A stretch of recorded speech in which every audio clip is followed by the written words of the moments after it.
Welcome to Hirak chemistry tutorial. আজকে আমরা দেখব ক্লাস 10-এর রাসায়নিক বন্ধন যে চ্যাপ্টারটা, তার একটা সম্ভবত এটা 3 নম্বর ভিডিও সম্ভবত হবে, এবং এটাতেই আমাদের ক্লাসটা যে কনসেপচুয়াল যে থিওরি পার্ট যেটুকু থাকে সেটা এখানেই আমরা কমপ্লিট করব। আমরা এর আগের দিন বা এর আগের যে ক্লাস যেটা দেখেছিলাম সেখানে দেখেছিলাম আয়নীয় বন্ধন, এবং আয়নীয় বন্ধনের ক্ষেত্রে যে আয়নীয় যৌগ যেগুলো তৈরি হয় সেই যৌগগুলো তাদের গঠন কিভাবে তৈরি করে, অর্থাৎ ইলেকট্রন ডট দ্বারা, এবং আয়নীয় বন্ধন বা আয়নীয় যৌগের যে বৈশিষ্ট্য যেগুলো সেগুলোকে আমরা দেখেছিলাম।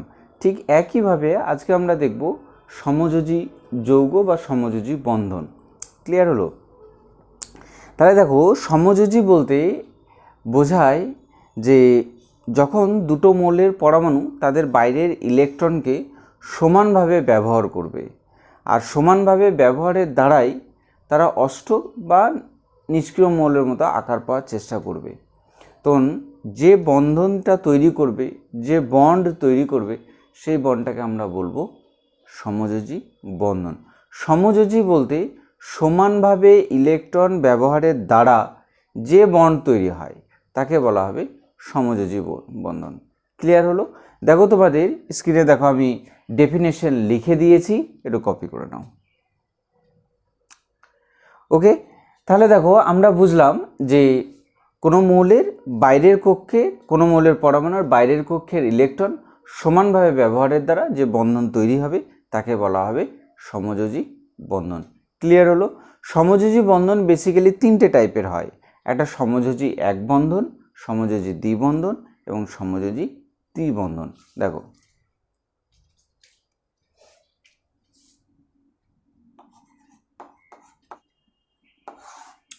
তিন প্রকার হয়।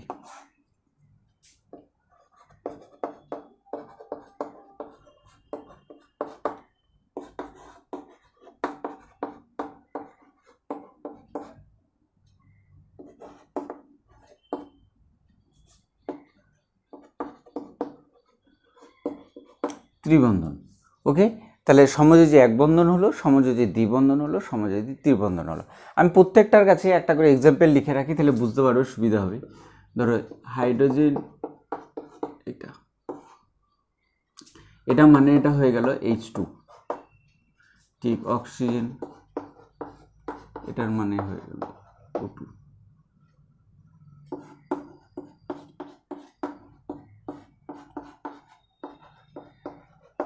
ক্লিয়ার হলো?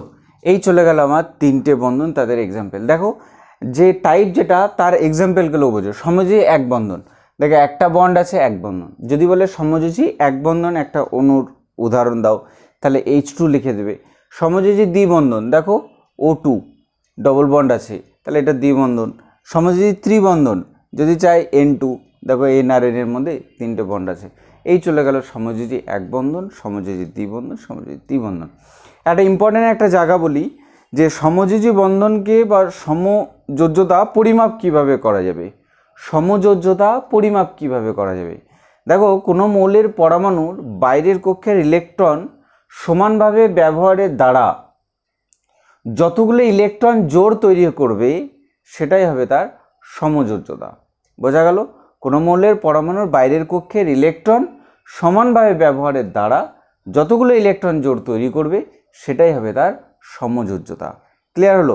ছবিগুলো আঁকতে গিয়ে আমরা ভালো করে বুঝবো। নেক্সট দেখো, আমাদের সমযোজী যৌগের যে ধারণা প্রথম দেয় তার নাম হচ্ছে বিজ্ঞানী লুইস। আমরা সেই লুইসের স্ট্রাকচার ড্র করব। সমযোজী যৌগের ক্ষেত্রে লুইসের স্ট্রাকচার গঠন করব, তাহলে আমাদের পুরো ক্লিয়ার ব্যাপারটা ক্লিয়ার হবে।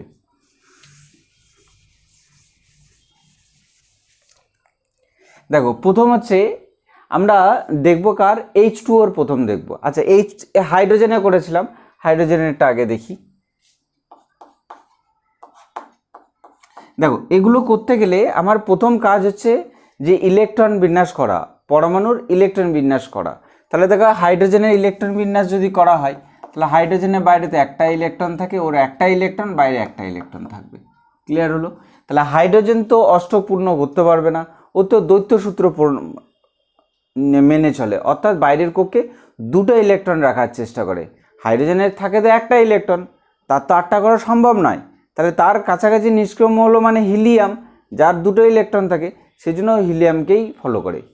ক্লিয়ার? তাহলে এই একটা হাইড্রোজেন, তার বাইরের কক্ষে ইলেকট্রন একটা, দুটো হাইড্রোজেন আছে আর একটা হাইড্রোজেন এটা। তাহলে এই হাইড্রোজেন তার দুটো পূর্ণ হয়ে গেল, এই হাইড্রোজেন তার দুটো পূর্ণ হয়ে গেল। ক্লিয়ার হলো? যেভাবে করছি এভাবেই করবে। এটা হচ্ছে Lewis structure, Lewis diagram,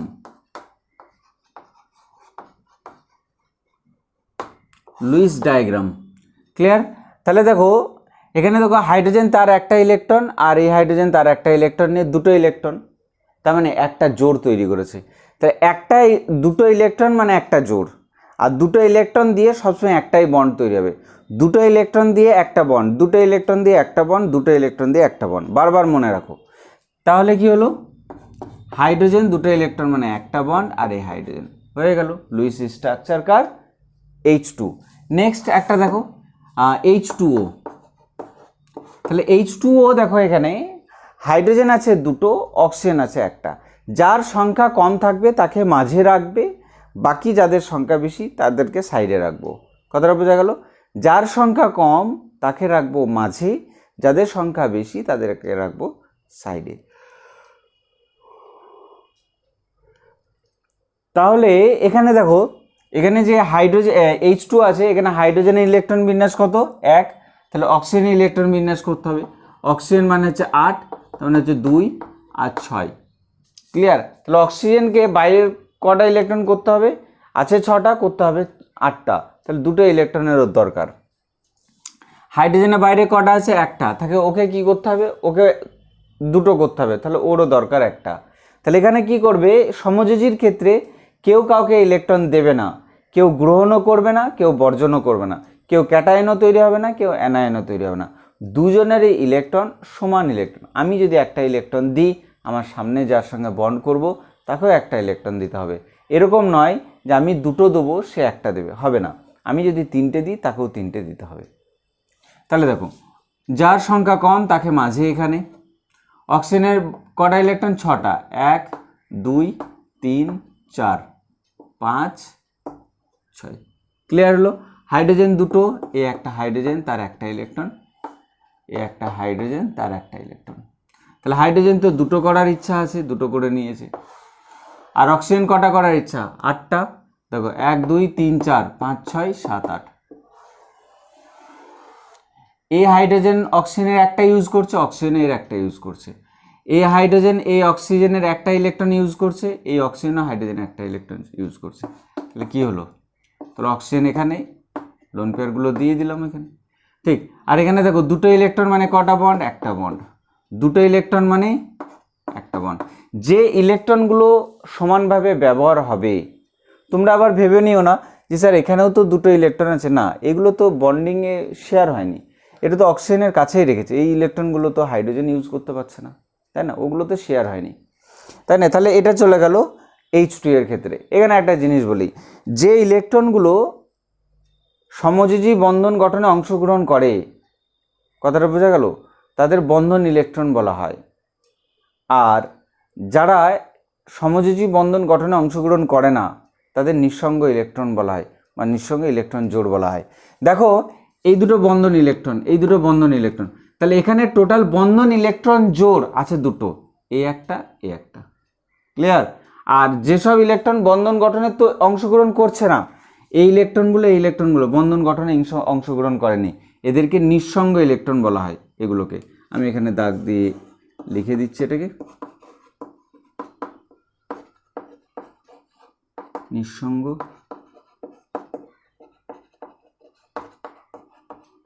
electron, ঠিক, নিঃসঙ্গ ইলেকট্রন। তাহলে একটা H2O জলের অণুতে টোটাল নিঃসঙ্গ ইলেকট্রন জোড় থাকে দুটো, এই একটা, এই একটা। ক্লিয়ার? এটাও নিঃসঙ্গ ইলেকট্রন জোড়। ক্লিয়ার? তাহলে এখানে নোট ডাউন করে নাও, একটা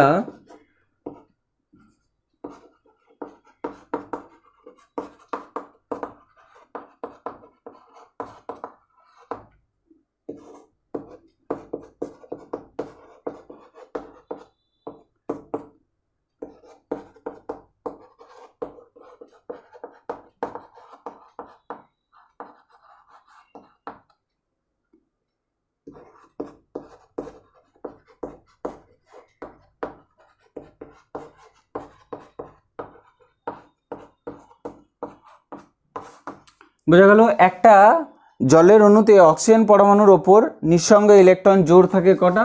নিঃসঙ্গ ইলেকট্রন জোড় থাকে দুটো। ক্লিয়ার হলো? ঠিক এরপর দেখবো HCl এর ক্ষেত্রে। দেখো ক্লোরিনের কি হাইড্রোজেনের তো জানি, ক্লোরিন হচ্ছে 17, 2 8 আর 7 হলো। তাহলে হাইড্রোজেন একটা ইলেকট্রন, ক্লোরিনের 7টা ইলেকট্রন বাইরে, তাহলে 1 2 3 4 5 6 7, এই চলে গেল। হাইড্রোজেনের দুটো হয়ে গেল, এই ক্লোরিনের 8টা হয়ে গেল, তাহলে কি হলো? H। এখানে দেখো ক্লোরিনের কিন্তু এখানে 3টে নিঃসঙ্গ ইলেকট্রন জোড় আছে। একটা HCl অণুতে ক্লোরিনের উপর 3টে নিঃসঙ্গ ইলেকট্রন জোড়, 1 2 3, 3টে নিঃসঙ্গ ইলেকট্রন জোড়। ক্লিয়ার হলো? নেক্সট তারপর দেখবো আমরা N2। আচ্ছা O2 দেখি। এক বন্ধন দেখলাম, দেখো এগুলো সবগুলো এক বন্ধন দেখাচ্ছি। এরপর দেখবো O2।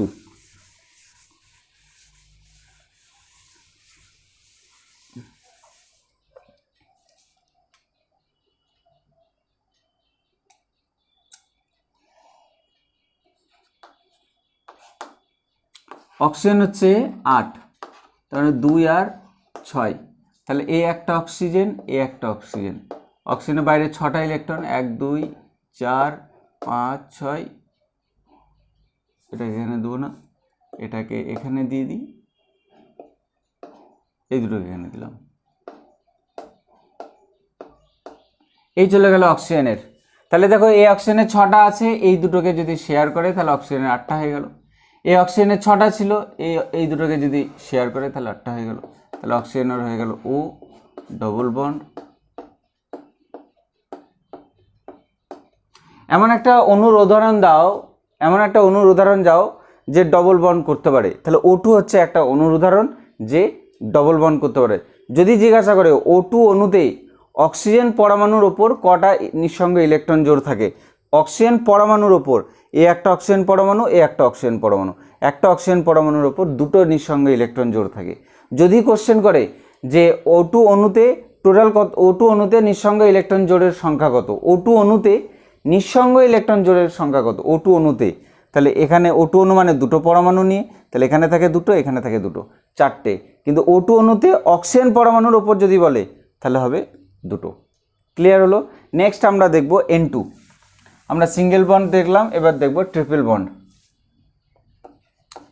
N2 নাইট্রোজেন হচ্ছে 7, তাহলে 2 আর 5, তাহলে এ একটা নাইট্রোজেন, তার 3টে ইলেকট্রন, এ একটা নাইট্রোজেন, তার 3টে ইলেকট্রন। ক্লিয়ার হলো? দেখো 2 3 5, 2 3 5 প্রত্যেকটা নাইট্রোজেন আছে, তাহলে এই নাইট্রোজেন 8টা হয়ে গেল, এই নাইট্রোজেনের 8টা হয়ে গেল। ক্লিয়ার হলো? তাহলে দেখো এই নাইট্রোজেন কটা ইলেকট্রন, দুটো ইলেকট্রন মানে কি বললাম, একটা বন্ড, দুটো ইলেকট্রন মানে একটা বন্ড। তাহলে এ একটা, তার মানে একটা বন্ড, আর একটা বন্ড, আর একটা বন্ড, 6টা ইলেকট্রন মানে 3টে বন্ড হবে। তাহলে এই একটা নাইট্রোজেন, নিঃসঙ্গে এরা বন্ডে অংশগ্রহণ করেনি, তাহলে এই নিঃসঙ্গ ইলেকট্রন জোড়, এই নিঃসঙ্গ ইলেকট্রন জোড় হয়ে গেল লুইস ডট স্ট্রাকচার। ক্লিয়ার হলো? নেক্সট আমরা তারপরে আর একটা করবো CH4 করি। দেখো CH4 মিথেন, CH4 মিথেনের করব। তাহলে মিথেনের করতে গেলে আমরা হাইড্রোজেনের তো জানি বাইরের কক্ষে একটা থাকে, কার্বনেরটা করব শুধু। তাহলে কার্বন মানে হচ্ছে 6, তার মানে হচ্ছে 2 আর 4। তাহলে দেখো এই কার্বন, যার সংখ্যা কম তাকে কেন্দ্রে রাখবো বলেছিলাম, যার সংখ্যা কম তাকে কেন্দ্রে রাখবো। তাহলে এখানে হয়ে গেল একটা ইলেকট্রন, দুটো ইলেকট্রন, 3টে ইলেকট্রন, 4টে ইলেকট্রন। তার চারপাশে 4টে হাইড্রোজেন থাকবে, একটা হাইড্রোজেন, একটা হাইড্রোজেন, একটা হাইড্রোজেন, একটা হাইড্রোজেন, এই গেল। হাইড্রোজেনের দুটো করার ইচ্ছা, দুটো হয়ে গেল, হাইড্রোজেনের দুটো করার ইচ্ছা, দুটো হয়ে গেল। নেক্সট এখানে আসছে কার্বনের 4টে করতে হবে। তাহলে কার্বনের হাইড্রোজেন যদি কার্বনের ইলেকট্রন ইউজ করে তাহলে কার্বনও হাইড্রোজেন ইলেকট্রন ইউজ করবে। তাহলে এই হয়ে গেল কার্বনেরও 8টা হয়ে গেল। তাহলে দেখো এই কার্বন দুটো ইলেকট্রন মানে একটা বন্ড, দুটো ইলেকট্রন মানে একটা বন্ড, দুটো ইলেকট্রন মানে একটা বন্ড, দুটো ইলেকট্রন মানে একটা বন্ড, এই চলে গেল মিথেনের লুইস ডট স্ট্রাকচার। নেক্সট আর একটা করবো CO2, কার করব? CO2 করব। নেক্সট আর একটা করবো CO2। দেখো কার্বনেরও CO2, ঠিক, কার্বনের তো ইলেকট্রন বিন্যাস এখানে করা আছে, আর অক্সিজেনের ইলেকট্রন বিন্যাস দেখো এখানে করা আছে, ঠিক, অক্সিজেনের ইলেকট্রন বিন্যাস 2-6, কার্বনের ইলেকট্রন বিন্যাস 2-4। তাহলে কি হবে? কার সংখ্যা কম? কার্বন। কার্বন মাঝে থাকবে আর সাইডে থাকবে অক্সিজেন। অক্সিজেনের বাইরে কটা? 6টা ইলেকট্রন, তাহলে 1 2 3 4 5 6, 1 2 3 4 5 6। কার্বনের 4টে ইলেকট্রন, 1 2 3 4। ক্লিয়ার হলো? বোঝা গেল? অক্সিজেনের 6টা ইলেকট্রন সাজিয়ে দিলাম, আর কার্বনের 4টে ইলেকট্রন আমি সাজিয়ে দিলাম। তোমরা হয়তো বুঝতে পারো যে আপনি এইভাবে কেন সাজাচ্ছেন, কারণ এইভাবে সাজালে বন্ড তো আমাকে দেখতে হবে যে এ তো 2টো ইলেকট্রন দেবে। এখানে যদি আমি অক্সিজেনের 2টো ইলেকট্রন রাখি, তাহলে কার্বনেরও তো 2টো ইলেকট্রন রাখতে হবে। কার্বন তো একটা ইলেকট্রন রাখবে না। কার্বনকে আমি যটা ইলেকট্রন দেব তটা ইলেকট্রন সামনের জন্য দেবে। ক্লিয়ার হলো? তাহলে আমি যদি এখানে 2টো ইলেকট্রন রাখি, তাহলে এর সামনে যে আছে তাকেও 2টো ইলেকট্রন রাখতে হবে। আমি এখানে 3টে ইলেকট্রন রাখি, সামনে যে আছে তাকে 3টে ইলেকট্রন রাখবে। বোঝা গেল? এবার তুমি হয়তো ভাবছো যে স্যার ও 2টোই বা কেন রাখছে, ও তো একটা না।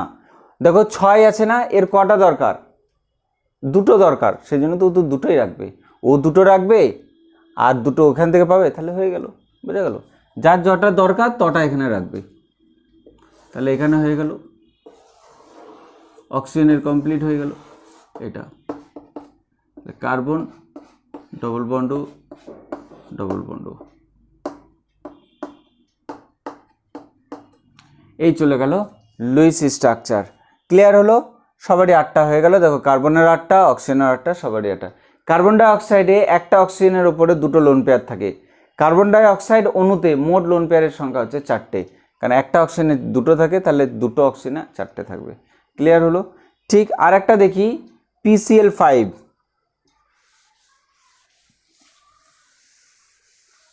সবারই এখানে কাউন্ট করবে, ঠিক, দেখে এদের প্রত্যেকে 8টা করে হচ্ছে, অষ্টক সূত্র মেনে চলছে।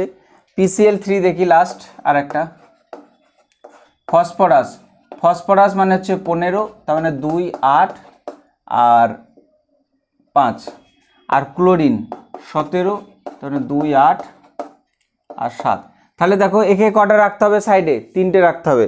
একে কটা রাখতে হবে? একটা রাখতে হবে। কার সংখ্যা কম? ফসফরাস, তাহলে ফসফরাস মাঝে থাকবে। ক্লোরিন ক্লোরিন ক্লোরিন, ক্লোরিনের বাইরে কটা ইলেকট্রন? 7টা, একটা হলে 8টা হবে, তাহলে বাইরে একটা রাখবে। আর এগুলো 7টা ইলেকট্রনকে সাজিয়ে দাও।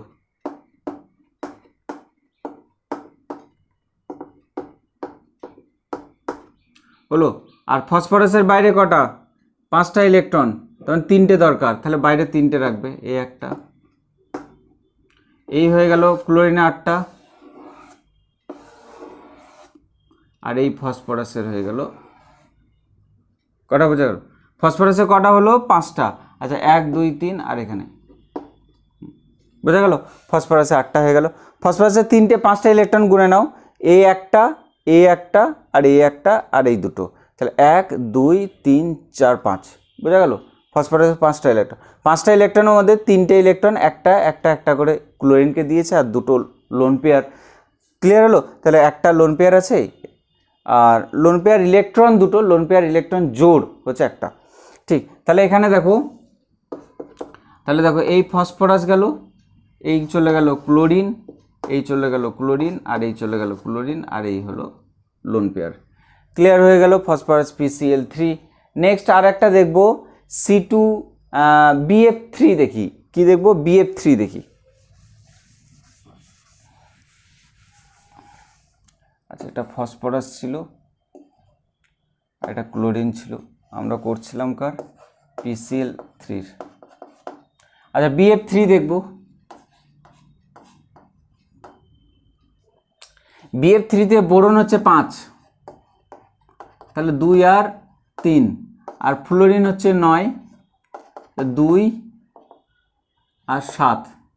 তাহলে দেখো এর দরকার কটা? 5টা। এর দরকার কটা? 5টা। এর দরকার কটা? 1টা। তাহলে এর 3টে ইলেকট্রনই বাইরে রাখতে হবে একে। তাহলে বোরন, তার বাইরে ইলেকট্রন, বাইরে ইলেকট্রন, বাইরে ইলেকট্রন। বোরনের সংখ্যা কম, সেই জন্য কেন্দ্রে আছে ফ্লোরিন, ফ্লোরিন আর ফ্লোরিন। ঠিক আছে, এটাকে এখানে রাখি, উপরে রাখতে পারতাম, একই ব্যাপার। ফ্লোরিনের 1টা 2টো 3টে 4টে 5টা 6টা 7টা, 1টা 2টো 3টে 4টে 5টা 6টা 7টা, 1টা 2টো 3টে 4টে 5টা 6টা 7টা। ক্লিয়ার হলো এটা? তাহলে ফ্লোরিনের দেখো কটা হলো? 8টা হয়ে গেল। ফ্লোরিনের 8টা হয়ে গেল, ফ্লোরিনের 8টা হয়ে গেল।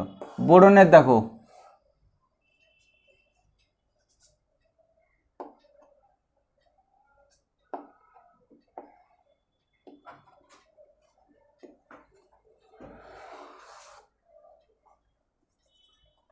বোরনের দেখো 1 2 3 4 5 6, 6টা হয়ে গেছে। ক্লিয়ার হলো? তাহলে বোরনের কটা হলো দেখো, B, F, F R F. তাহলে বোরনের কটা ইলেকট্রন হলো এখানে? 6টা। এ একটা অণু যেখানে অষ্টক সূত্র লঙ্ঘিত হয়। একটা সমযোজী যৌগের উদাহরণ দাও, অষ্টক সূত্র লঙ্ঘিত হয়। তাহলে BF3 একটা হচ্ছে যৌগ যেখানে অষ্টক সূত্র লঙ্ঘিত হয়। ক্লিয়ার? BF3 হচ্ছে একটা যৌগ যেখানে অষ্টক সূত্র লঙ্ঘিত হয়। ক্লিয়ার হলো? বোঝা গেল? আর দুই একটা দেখি, এক্সাম্পলটা মনে রাখবো। BF3 PCl5 হতে পারে, অষ্টক সূত্রকে ছাড়িয়ে চলে যায়, PCl5 হলো। আর একটা হচ্ছে C2H2। দেখো কার্বন দুটো আছে, কার্বনের কত হয়? কার্বন হচ্ছে 2, কার্বন হচ্ছে 6, তার মানে 2 আর 4, আর হাইড্রোজেন কত? 1, তার মানে একই হবে। তাহলে কার্বন, কার্বন, হাইড্রোজেন আর হাইড্রোজেন। কার্বনের কটা বাইরে? 4টে। তাহলে এখানে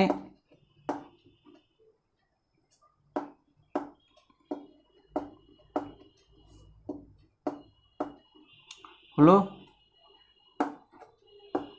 এই দিয়ে দিলাম।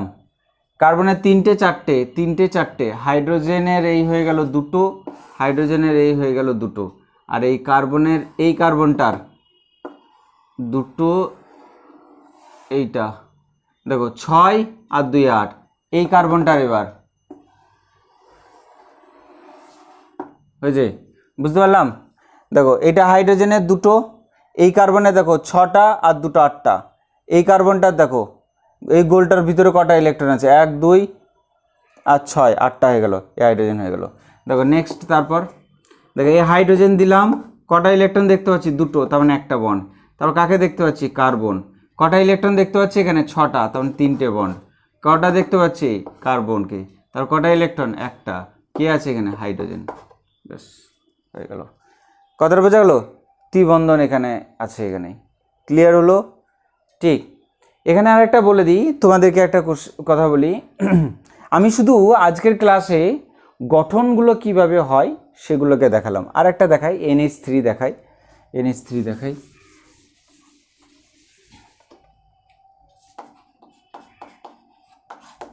দেখো নাইট্রোজেন হচ্ছে 7, তার মানে 2 আর 5, হাইড্রোজেন হচ্ছে 1, তার মানে 2, এই শুধু 1।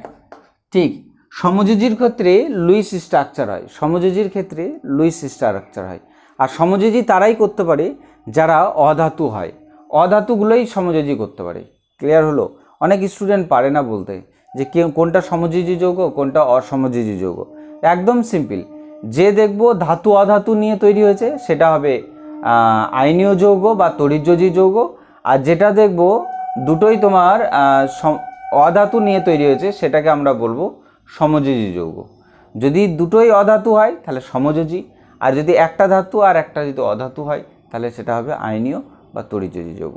চলো এটাকে দেখি। তাই নাইট্রোজেনের বাইরে করতে হবে 3টে দরকার, আর হাইড্রোজেনের দরকার 1টা। হাইড্রোজেন তো 2টো করতে চাইবে, আর নাইট্রোজেন 8টা, সেজন্য 3টে দরকার। কার সংখ্যা কম? নাইট্রোজেনের সংখ্যা কম। নাইট্রোজেনকে মাঝে রাখলাম, হাইড্রোজেন এখানে থাকলো, হাইড্রোজেন এখানে থাকলো, হাইড্রোজেন এখানে থাকলো। হাইড্রোজেনের বাইরে 1টা, 1টা, 1টা।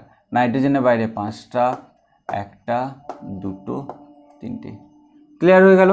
তাহলে এই হাইড্রোজেন হয়ে গেল তোমার 8টা, এই হাইড্রোজেন হয়ে গেল 8টা, এই হাইড্রোজেন হয়ে গেল 8টা। ক্লিয়ার হলো? তাহলে এই হাইড্রোজেনের দুটো, হাইড্রোজেনের দুটো, হাইড্রোজেনের দুটো, হাইড্রোজেনরা দুটো করে করবে। এবার নাইট্রোজেনে দেখো 2 4 6 আর 2 8।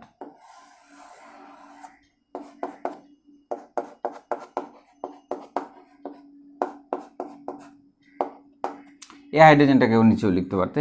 মনে রাখবো নাইট্রোজেন অণুতে সবসময় নাইট্রোজেনের উপরে সবসময় একটা লোন পেয়ার জোড় থাকবেই থাকবে। মনে রাখবে নাইট্রোজেনের উপরে সবসময় একটা লোন পেয়ার জোড় থাকবেই থাকবে। এটা লোন পেয়ার জোড়। কেন কি? এ বন্ড অংশগ্রহণ করেনি, এ 3টে ইলেকট্রন করেছে কিন্তু এই দুটো ইলেকট্রন বন্ডে অংশগ্রহণ করেনি। ক্লিয়ার হলো? করে নাও। একটা কোশ্চেন দেয় যে তরল সমযোজী যৌগের উদাহরণ দাও এবং কঠিন সমযোজী যৌগের উদাহরণ দাও।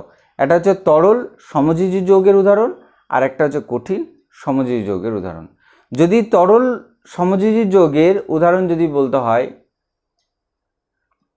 তাহলে হবে জল সমযোজী যৌগ, আর কঠিন হচ্ছে C6H12O6 অর্থাৎ গ্লুকোজ। তাহলে একটা লিখে নাও।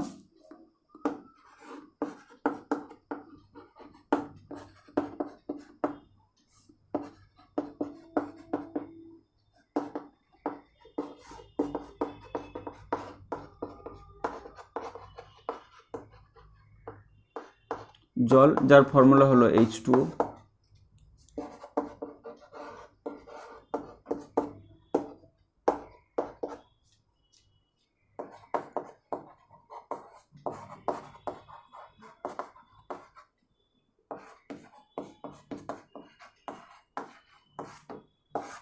হলো একটা তরল সমযোজী যৌগ হলো জল, যার ফর্মুলা হলো H2O। কঠিন সমযোজী যৌগ হচ্ছে গ্লুকোজ, যার ফর্মুলা হচ্ছে C6H12O6। ক্লিয়ার হলো? আজকে বেসিক্যালি আমরা যেটুকু দেখলাম যে সমযোজী যৌগ ডেফিনেশন দেখলাম, কতটা টাইপের হয় সেটাকে দেখলাম, আর কিছু গঠন দেখলাম যেগুলো আমাদের ইম্পর্টেন্ট। যেটা দেখলাম না সেটা হচ্ছে সমযোজী যৌগের বৈশিষ্ট্য। সেটা নেক্সট একটা ভিডিওতে করলে ভিডিওটা ছোট হবে। ক্লিয়ার? তাহলে নেক্সট ক্লাসে আমরা শুধু সমযোজী যৌগের বৈশিষ্ট্যটাই দেখব। তোমাদেরকে বলে দিই, যারা আমার ক্লাসে আজকে নতুন তারা অবশ্যই চ্যানেলটাকে সাবস্ক্রাইব করো আর পাশের বেল আইকনটাকে অন করো। আর যারা রেগুলার আমার ক্লাস দেখো তাদের কাছে রিকোয়েস্ট হচ্ছে তারা অবশ্যই ক্লাস লাইক করবে এবং শেয়ার করবে, এবং যারা সাবস্ক্রাইব করনি তারা অবশ্যই সাবস্ক্রাইব করবে। আর যেখানে ভালো মন্দ যাই বুঝতে পারো অবশ্যই তোমরা কমেন্ট করে জানাবে যে তোমাদের কেমন লাগলো। Thank you.